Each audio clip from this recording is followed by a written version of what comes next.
وصلنا خلص، تفضلي. زين ساعتك كام؟ 10 إلا 7 دقائق. الو؟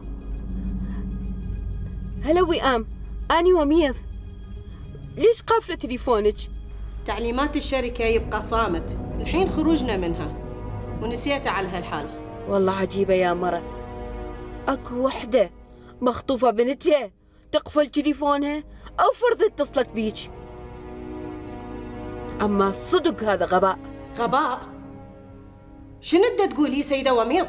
واقول اكثر، انت وين؟ عندي موضوع وياك، اريد احكي وياك. انت وين؟ بباب دائرة الامن. وش عندك بباب دائرة الامن؟ غير على مودكم؟ انت وين؟ افتهمت 10 دقائق واكون يمك.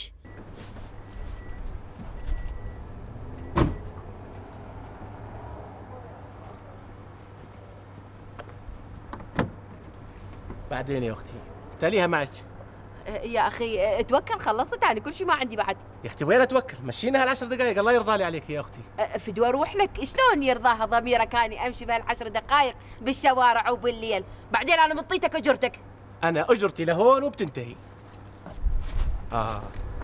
يا اخي شلون ترضى حرمه مثلي تفتر بهالشوارع هذه؟ يا اختي هاي مشكلتك انت، مش مشكلتي انا، الله يرضى لي عليكي. اوف لو تدري. قولي لي يا اختي، انت صاير معك مشكله شيء؟ اكيد صاير معك مشكله، اكيد مش هيك؟ لا عيوني لا، ما عندي مشكله. لا عاد شو قصه السياره السوداء هاي اللي ملاحقتنا من ساعه ما طلعنا من باب بيتك؟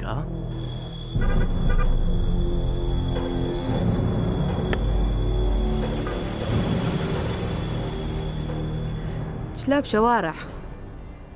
الظاهر عليكي انت اخت رجال ما بتخافي من كلاب الشوارع، بس انا يا ستي بخاف منهم، فاذا سمحتي يرضى لي عليك ربي شوفي غيري وروحي معه، الله يرضى لي عليك. تكاسي معبي الدنيا، اسمحي لي معلش.